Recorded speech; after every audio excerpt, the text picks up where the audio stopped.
Break से पहले जो हम जिक्र कर रहे थे कि क्या ये जो अफगान ट्रांजिट ट्रेड के हवाले से पाकिस्तान ने जो अपनी पॉलिसी में तब्दीली आयद की है, उसमें रिस्ट्रिक्शंस आयद की हैं बहुत सी चीज़ों के ऊपर जो अफगानिस्तान इंपोर्ट करता है वाया पाकिस्तान, क्या ये एक स्ट्रेटेजिक डिसीजन है, क्या ये एक प्योर इकोनॉमिक डिसीजन है? जो इस वक्त ग्राउंड सिचुएशन है वो तो यही बता रही है कि इसमें बोथ फैक्टर्स हैं, स्ट्रेटेजिक डिसीजन भी है और इकोनॉमिक फैक्टर तो है ही है। स्ट्रेटेजिक डिसीजन क्यों है? क्योंकि इसका ताल्लुक जो है पाकिस्तान और अफगानिस्तान की जो ताल्लुकात की इस वक्त नौयत है वो बिल्कुल भी ठीक नहीं है, और उसका जो रूट कॉज है वो है कलअदम तहरीक तालिबान पाकिस्तान। और कलअदम तहरीक तालिबान पाकिस्तान के जो हमलों में इजाफा हो रहा है हालिया हफ्तों महीनों में हमने देखा, और पाकिस्तान ये समझता है कि अफगान तालिबान उनकी पुष्ट पनाही कर रहे हैं, और हमारे मुतालबात के बावजूद उन्होंने तहरीक तालिबान पाकिस्तान के खिलाफ कार्रवाई नहीं की। और एक सेंस यही है कि पाकिस्तान वो उसके पास बेशक एक इकनॉमिक लेवरेज हो या एक बहुत बड़ी तादाद में जो अफगान शहरी पाकिस्तान के अंदर मौजूद हैं उसको एक लेवरेज के तौर पर इस्तेमाल करना चाहता है, और अफगानिस्तान के लिए एक कॉस्ट बढ़ाना चाहता है कि अगर आप पाकिस्तान के दुश्मन को अपने यहाँ पनाह देंगे तो फिर हम आपके साथ भी ताउन नहीं करेंगे। तो इसमें शहबाज जो सबसे बड़ा आई थिंक जो फिगर है जो वज़ीर दाखिला ने भी अपनी प्रेस कॉन्फ्रेंस में कहा, उन्होंने कहा जी तालिबान के आने के बाद इक़्तिदार में कोई 24 खुदकुश हमले हुए पाकिस्तान में।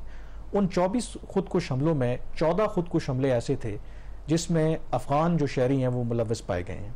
और उन्होंने कहा है कि हमारे पास इस हवाले से शवाहिद मौजूद हैं। तो एक जो फैक्टर है कि पाकिस्तान जो कहता है कि जो इल्लीगल इमिग्रेंट्स हैं, उन्होंने किसी नेशनैलिटी का नाम नहीं लिया, दफ्तर खारजा भी ये वजाहत देती है कि जी ये जो क्रैक डाउन है अगेंस्ट इल्लीगल इमिग्रेंट्स ये किसी एक मुल्क के खिलाफ नहीं है। पाकिस्तान का जो पर्सपेक्टिव है वो ये है कि दुनिया में कोई भी मुल्क जो है अगर कहाँ वहाँ पर अगर गैर कानूनी तौर पर कोई भी अगर वहाँ पे रह रहा है तो वो well with in their rights के उनको वो डिपोर्ट करे। और अब कहने को तो ये पाकिस्तान ज़ाहिर है कि अल्फाज की हेर फेर है, असल में तो निशाना जो है वो अफगान शहरी हैं। अब इसमें थोड़े से अगर नंबर्स की बात कर लें, थोड़ा सा वेरिएशन भी है इसमें। जो पाकिस्तान के अपने आदाद शुमार हैं वो कहता है कि 44 लाख इस वक्त अफगान जो शहरी हैं वो पाकिस्तान में मुकीम है। इसमें से 17 लाख ऐसे लोग हैं जो गैर कानूनी तौर पर मुकीम है, यानी कि ना उनके पास मुहाजिरीन का कोई कार्ड है, ना उनके पास कोई और कानूनी दस्तावेज है जिसकी बुनियाद पर वो पाकिस्तान में रह सकें। जो UNHCR का फिगर है उसमें थोड़ी सी वेरिएशन है, वो कहते हैं कि पाकिस्तान में इस वक्त 37 लाख कुल अफगान शहरी मौजूद हैं, उसमें से 13 लाख जो हैं वो रजिस्टर्ड हैं विद द UNHCR, और अनदर ऑलमोस्ट 8,80,000 ऐसे हैं जिनके पास अफगान ID कार्ड्स हैं जो उन्होंने अपना इंदराज भी कराया UNHCR के साथ, और रेस्ट ऑफ देम जो हैं वो हैं जिनके पास कोई इस तरह की लीगल दस्तावेज नहीं है। तो अब इसमें आपको पता है कि 31 अक्टूबर तक डेडलाइन पाकिस्तान ने दी है इन लोगों को कि आप निकल जाएं, और अगर आप नहीं निकलेंगे तो फिर हम मजबूर होंगे आपके खिलाफ कार्रवाई करने के हवाले से। देखिए ये बिल्कुल आपने जैसे सही बोला कि ये पाकिस्तान का राइट है। अगर लॉ एंड ऑर्डर की सिचुएशन बन रही है दो तरह से, एक तो जो टेरर अटैक्स हैं वो अपनी जगह पे, और बहुत सारे ऐसे स्ट्रीट क्राइम्स होते हैं जिसमें ये कहा जाता है अफगानी जो नेशनलिटी के लोग हैं वो इन्वॉल्व हैं। ऑल्दो कि अब जो पाकिस्तान की अपनी इकोनॉमिक कंडीशन है उसमें लोकल पाकिस्तानीज जो हैं उनकी भी स्ट्रीट क्राइम्स में बहुत ज़्यादा उनके नाम है, लेकिन एक किस्म से एक ट्रेंड बन गया कि हर चीज़ का जो इल्ज़ाम है वो अफगानियों के ऊपर लगा देते हैं। बट कामरान इसमें ये देखने वाली बात है कि अब कितना अरसा इनको हो गया, इन लोगों को, तमाम तो नहीं बट मेजॉरिटी जो है शायद वो डेकेड से पाकिस्तान में रह रहे हैं, और it has never been that easy कि हर अफगानी जो है वो अपना यहाँ पे उसको नेशनैलिटी मिल जाए, वो अपना ID कार्ड बनाने। ऑल्दो ऐसे भी वाकयात हुए हैं कि उनके जाली उनके ID कार्ड्स भी बने हैं, ब्राइब्स किया गया नादरा में लोगों को, और इनके सारे प्रोसेस वो अपनी जगह पे, सारे सिस्टम्स की जो फ्लॉज हैं उसके ऊपर बात करनी कि वो अपनी जगह पे है। बट अब अफगानियों का जो अफगानिस्तान के इसके ऊपर जो बड़ा उनका अभी तक अगर आप देखें उनका जो रिएक्शन आया है वो इस चीज़ के ऊपर तो उनका आया है रिएक्शन, जो इलीगल इमिग्रेंट्स को पाकिस्तान उनको वापस भेज रहा है, और ये प्रोसेस स्टार्ट हो चुका है। पाकिस्तान ने 31 अक्टूबर की डेडलाइन का भी इंतजार नहीं किया। मेरे ख्याल कुछ इस्लामाबाद के भी गिरदनवा में कुछ एक दो इन्होंने इस तरह के ऑपरेशन किए जो हमारे नॉलेज में है, बाकी आप भी कुछ कल जिक्र कर रहे थे। तो इसका मतलब है कि things have been on the direction जो कि ये चाह रहे थे।